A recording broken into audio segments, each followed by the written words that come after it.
এখন 2 বছর যাবত স্যারের কাছ থেকে ওষুধ কন্টিনিউ বাবা এখন 2 বছর সুস্থ আছে ইনশাআল্লাহ। ওয়ালাইকুম রাহমাতুল্লাহি ওয়া বারাকাতুহু। সম্মানিত দেশবাসী, আমি cancer specialist doctor SM. Sarwar. আজকে মানববন্ধনের জন্য এসেছিলাম প্রেস ক্লাবের মধ্যে। আমরা হজকে উমরা হজ এবং বড় হজের যে বৈষম্য সেটা দূর করার দাবিতে ইতিমধ্যে সাক্ষাৎ হলো আমার বুলার এই ভাইয়ের সাথে। তার বাবা আমার কাছ থেকে ক্যান্সার চিকিৎসায় তার বাবা আমার এখানে ক্যান্সার চিকিৎসা সুস্থ হয়েছিলেন। আমরা একটু তার মুখে শুনবো। আপনার নাম?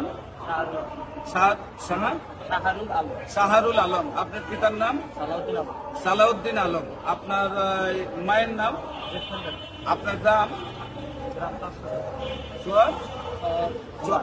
শহর গুলা। আচ্ছা, আপনার আব্বার কি হয়েছিল বা কোথায় কোথায় চিকিৎসা করেছিলেন, আপনি কিভাবে সুস্থ হয়েছেন একটু দেশবাসীর উদ্দেশ্যে বলেন। আসসালামু আলাইকুম, আমি শাহরুল আলম, বাংলাদেশ পুলিশে নিয়োজিত আছি। আমার আব্বু একজন স্কুলের টিচার ছিলেন। আমার বাবা ক্যান্সারে আক্রান্ত হয় আজ থেকে আরও 3-4 বছর আগে। আমরা ঢাকা ক্যান্সার হাসপাতালে, সরকারি ক্যান্সার হাসপাতালে, মুখ্যমন্ত্রী ক্যান্সার হাসপাতালে যাই। সেখানে প্রায় 6 মাস ঘোরার পরে 5 থেকে 6টা কেমো দেওয়া হয় আমার বাবাকে।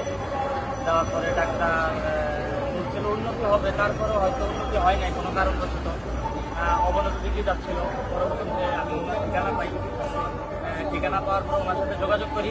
যোগাযোগ করার পরে উনি আমাকে 1 মাসের ওষুধ দেয়। ওনার সাথে আমি যোগাযোগ করার পর উনি খুব ভালোভাবেই রিপোর্টগুলি দেখছিলেন।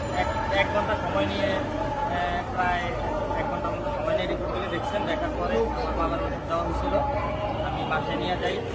যেখানে ডাক্তার ফেরত দিয়ে দিচ্ছিল, ডাক্তার বলছিল বাসায় নিয়ে যান। বাসায় নিয়ে যাওয়ার পরে আপনি হয়তো 2 মাস সময় পাবেন, এরকম।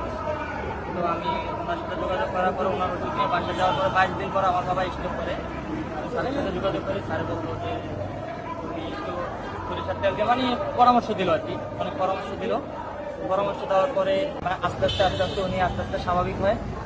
আল্লাহর রহমতে এখন 2 বছর যাবত স্যারের কাছ থেকে ওষুধ কন্টিনিউ বাবা এখন 2 বছর সুস্থ আছে ইনশাআল্লাহ।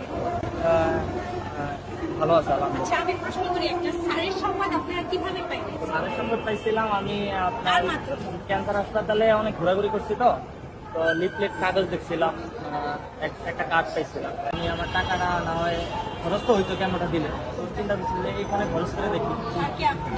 হ্যাঁ, এই স্যারের সাথে